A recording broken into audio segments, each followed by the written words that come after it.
کس سے لیں گے؟ امام نے فرمایا زینب، پھر آپ نے سید سجاد کی طرف رجوع کرنا ہے۔ عزادارو دیکھیے گا، جب زینب نے سید سجاد کو بطور امام سمجھ کر پہلا رجوع کیا، وہ کب کیا؟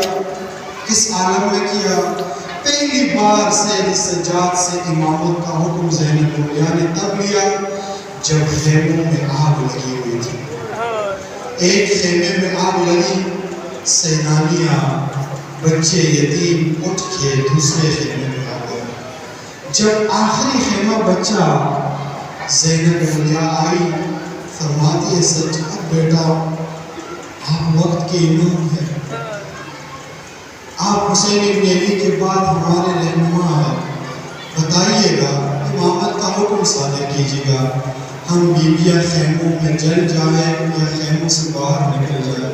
سید سجاد نے روتے ہوئے فرمایا اٹھی اماں خیموں سے باہر نکل جائیں۔ یہ پہلا حکم تھا عزادارو۔ دوسرا حکم کون سا تھا عزادارو؟ جب 11 محرم کو نعیم نے حکم دیا کہ خاندان حسین کو کربلا سے کوفہ لے جانا ہے، پھر سید سجاد نے بیویوں کو سوار ہونے کا حکم دیا اور یہ کاروان چلتا گیا۔ سید سجاد نے یہ تمام مناظر دیکھے، کوفہ دیکھا، کربلا دیکھی، شام دیکھا، بازار دیکھے، دربار دیکھے، امت کا رویہ دیکھا، مسلمانوں کو دیکھا، اجنبیوں کو دیکھا، تماشائیوں کو دیکھا، شرابیوں کو دیکھا، لیکن یہی سید سجاد ایک وقت ایسا بھی آیا کہ یہ واپس مدینہ آ گئے۔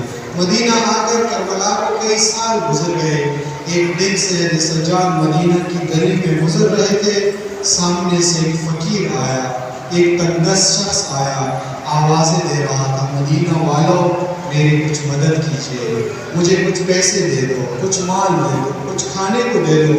سید سجاد نے جب فقیر کی آواز سنی تو اس کو اپنے پاس بلایا، قریب بلایا، فرمایا فقیر تو اس مدینہ کا رہنے والا نہیں ہے؟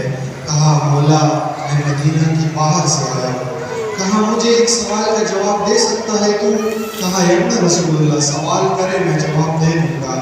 فرمایا مجھے بتاؤ اگر تو فقیر ہو کر، تو غریب ہو کر اس مدینہ میں مر جائے، یہ مدینہ والے تجھے کفن دیں گے، تجھے دفنائیں گے، تجھے آرام اور عزت کے ساتھ تکفین و تدفین کر دیں گے، تیرے تشییع جنازہ کریں گے؟ کہا مولا یہ رسول اللہ کا شعر ہے، یہ رسول اللہ کے کلمہ گو ہے، یہ مسلمان کو کفن و دفن کے بغیر نہیں چھوڑتے، مجھے یقین ہے یہ مجھے کفن بھی دیں گے، مجھے دفن بھی دیں گے۔ امام نے فرمایا پھر تو فقیر بھی نہیں ہے، تو غریب بھی نہیں ہے۔ کہا مولا کون ہے پھر؟ کربلا کی طرف رخ کر کے فرمایا السلام علیکہ یا ابا عبداللہ۔ فرمایا فقیر وہ ہے جس کو پہلے پسے پشت ذبح کیا گیا، ذبح کرنے کے بعد اس کو گھوڑے سے گرایا گیا، گرانے کے بعد اس کو پیاسا شہید کیا گیا، اور شہید ہونے کے بعد اس کے بدن کو لوٹ لیا گیا۔ کسی نے لباس لوٹ لیا، کسی نے امامہ لوٹ لیا۔ جب کسی کو کچھ نہیں ملا تو ایک شخص کی نظر انگوٹھی پہ پڑی، انگوٹھا ایسے نہیں لوٹا، انگلی سمیت لوٹ لیا۔ عزادارو حسین ابن علی کو رویا سید ساجدین نے مدینہ کی گلی میں۔ یہ دن گزر گیا۔ ایک دن سید سجاد گھر سے باہر نکلے، قصائی کو دیکھا۔ قصائی کیا کر رہا ہے؟ جانور کو ذبح کر رہا ہے۔ امام اس کے قریب گئے اور اس سے پوچھتے ہیں قصائی مجھے یہ بتاؤ اس جانور کو ذبح جو کر رہے ہیں اس کو پانی بھی پلایا ہے کہ نہیں پلایا؟ فرمایا مولا میں زیادہ دیندار تو نہیں ہوں، لیکن یہ جانتا ہوں کہ جب جانور کو ذبح کرنا ہو تو پہلے اس کو پانی پلایا جاتا ہے۔ کربلا کی طرف رخ کر کے فرمایا میرا سلام ہو اس مذبوح پر، میرا سلام ہو اس ذبح کیے جانے والے پر جس کو ذبح کرنے سے پہلے پانی نہیں پلایا گیا۔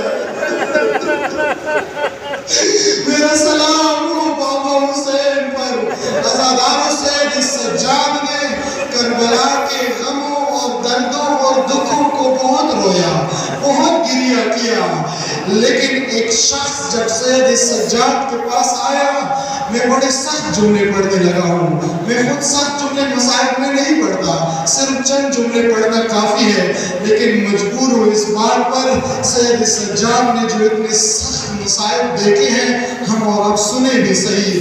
ایک شخص سید سجاد کے پاس آیا، کہنے لگا مولا کربلا کو 35 سال گزر گئے اور آپ آج بھی روتے ہیں کربلا کو، اور خود کہتے ہو آپ کہ شہادت ہماری میراث ہے، شہادت ہماری وراثت ہے۔ مولا اکبر شہید ہو گئے، قاسم شہید ہو گئے، حسین قتل کیے گئے، اصغر شہید ہو گئے، ٹھیک ہے، دکھ ہے، درد ہے، مصیبت ہے، لیکن شہادت تو اہل بیت کی میراث ہے۔ مولا نے فرمایا سوال کرنے والے انصاف نہیں کیا تو نے، شہادت ہماری میراث تھی ہم مانتے ہیں، لیکن کوفہ اور شام کے بازاروں میں بے ندا بیٹیوں اور بیٹیوں کا گھمانا پھرانا ہماری میراث نہیں تھی۔ علی کی بیٹیوں کا دربار میں جانا ہماری وراثت نہیں تھی۔ ایک شخص نے سید سجاد سے کہا مولا کربلا کو گزرے ہوئے عرصہ ہو گیا، آپ بہت روتے ہیں، بس کریں، اپنا خیال رکھیے۔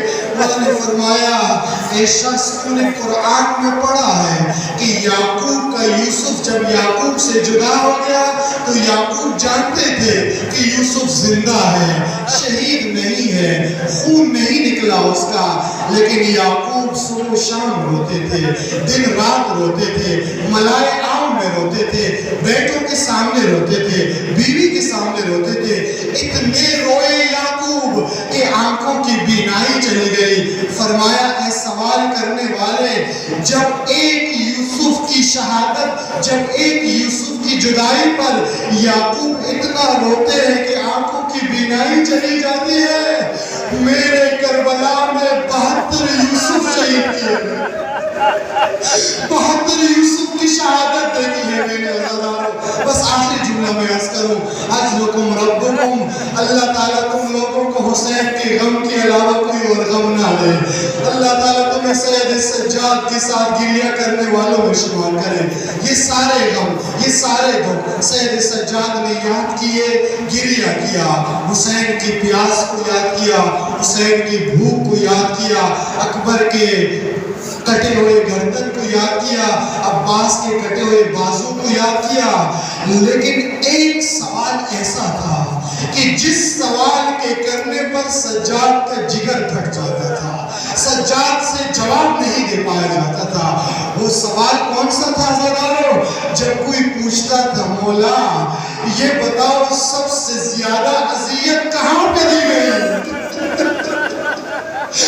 تو جگر پھٹ جاتا تھا سجاد تھا، فریاد کر کے کہتے تھے الشام الشام الشام، شام میں کیا ہوا زرارو؟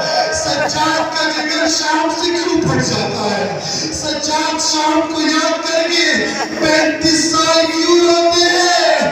ایک جملہ سنیے گا پھر سجاد کی مظلومیت تمہیں معلوم ہو جائے گی۔ شام میں یہ ہوا زدارو، شام میں بہت کچھ ہوا، وہ سارا میں بیان نہیں کروں گا، آپ کو زیادہ تکلیف نہیں دوں گا، لیکن ایک جملہ بیان کروں گا جس جملے سے سجاد کا جگر پھٹ جاتا ہے۔ وہ جملہ کیا تھا زدارو؟ جب کاروان اسارا کو یزید کے دربار میں داخل کیا گیا، شام کے دربار میں داخل کیا گیا، شام کے بارے میں آپ جانتے ہیں، شام کے دربار میں وہ لوگ کھڑے تھے جن کے دل اہل بیت کے بغض سے بھرے ہوئے تھے، جن کے دل اہل بیت کے بغض سے بھرے ہوئے تھے۔